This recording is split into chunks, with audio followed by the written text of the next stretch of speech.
Olá, povo de Deus, quinta-feira da quarta semana da Páscoa, 12 de maio de 2022. A nossa reflexão de hoje é a partir de Atos 13, de 13 a 25 e João 13, de 16 a 20. Paulo e seus companheiros embarcaram em Pafos e chegaram a Perge da Panfilha. João deixou-os e voltou para Jerusalém. Eles, porém, partindo de Perge, chegaram a Antioquia da Psídia e, entrando na sinagoga em dia de sábado, sentaram-se. Depois da leitura da lei e dos profetas, os chefes da sinagoga mandaram dizer-lhes: Irmãos, se vós tendes alguma palavra para encorajar o povo, podeis falar. Paulo levantou-se, fez um sinal com a mão e disse: Israelitas, e vós que temeis a Deus, escutai.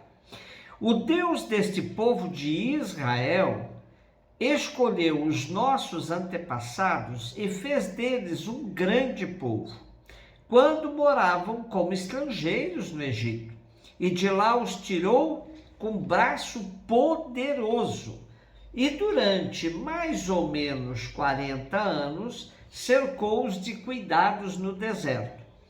Destruiu 7 nações na terra de Canaã e passou para eles a posse do seu território.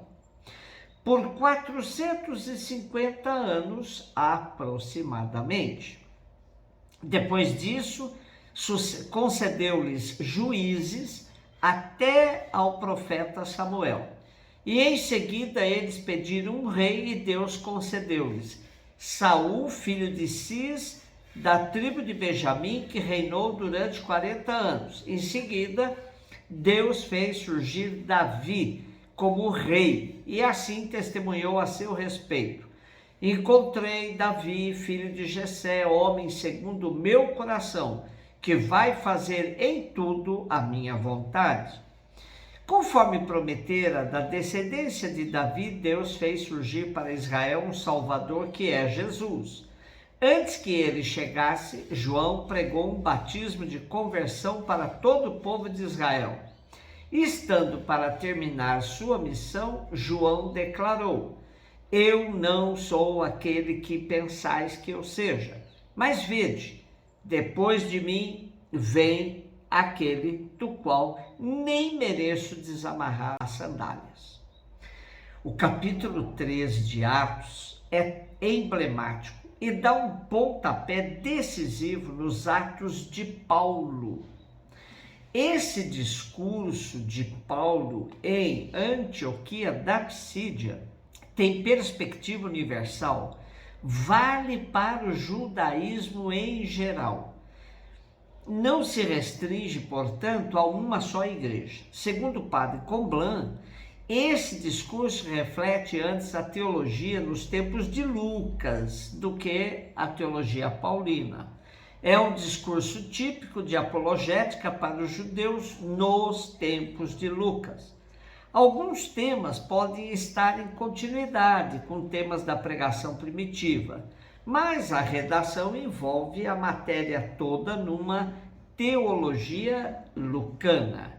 E isto não é de estranhar, pois Lucas escreve muito preocupado com a evangelização do seu tempo. Como nos dizem os biblistas portugueses, Lucas empenhou-se em realçar a importância e a transcendência decisiva do momento em que a igreja de Antioquia organizava oficialmente a grande missão. Barnabé e Saulo partem. Em Chipre, provocam a conversão do procurador romano Sérgio Paulo.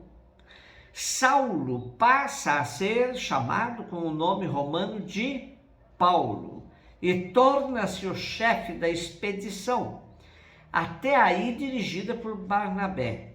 E começam os chamados Atos de Paulo. De fato, o centro da narrativa recai sobre o discurso de Paulo em Antioquia da Psídia, perto da Galácia. Esse discurso, que tem um tom programático,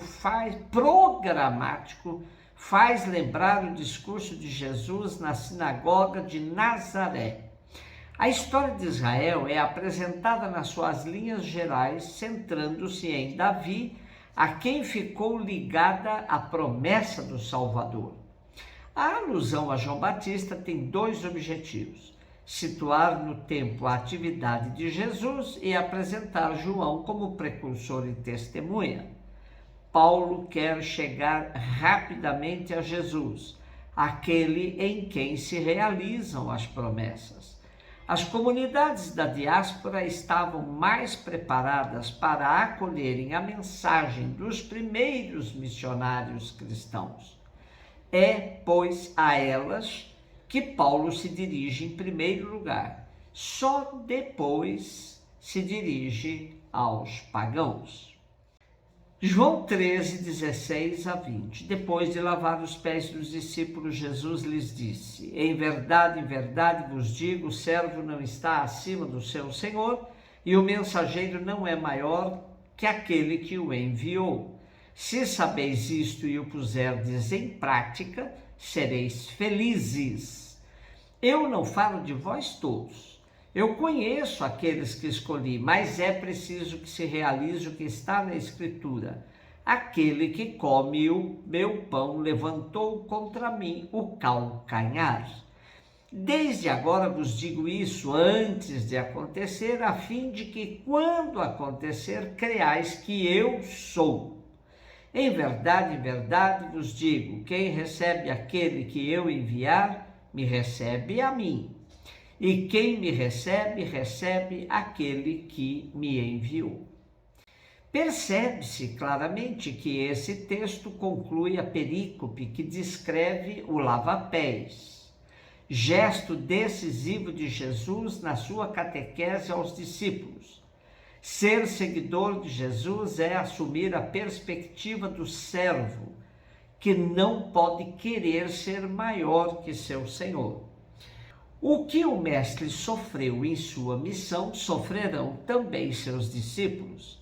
Por outro lado, os discípulos são como embaixadores do seu Mestre, e quem os recebe é o mesmo que receber quem eles representam.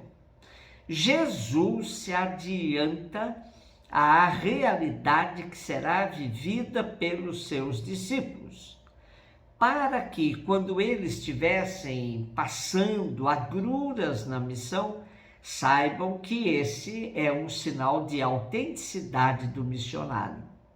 Quem receber um enviado de Jesus não só recebe o próprio Jesus que envia, mas também o Pai que enviou Jesus. Assim se chega à raiz última da missão. Um dos melhores modos de lavar os pés uns aos outros, talvez o mais importante, é anunciar-lhes Cristo, tornando-o presente no meio deles. Excelente destaque desse texto nos apresenta Johann Königs. Diz ele: entendamos bem a exortação para imitar Jesus. Não se trata de considerá-lo como um ídolo, um herói, cujas façanhas vamos copiar. Primeiro devemos aceitar seu ato de amor único e incomparável, que nos torna livres, para depois viver em conformidade com este amor e em total liberdade tornar-nos escravos na caridade. A morte de Jesus é graça e verdade que nos liberta, mas também missão que devemos realizar por nossa vida. Se sabeis isto e o puserdes em prática, sereis felizes. Jesus não felicita quem vai entregá-lo. A traição é um escândalo, mas não contradiz a lógica de Deus. Já foi atestado pelas Escrituras. Por isso, quando tudo acontecer, os discípulos poderão continuar acreditando que é ele o Messias. Eles devem anunciar Jesus plenamente, o que inclui a traição de uns dos seus discípulos e a cruz.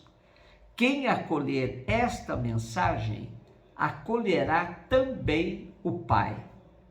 Um beijo no seu coração.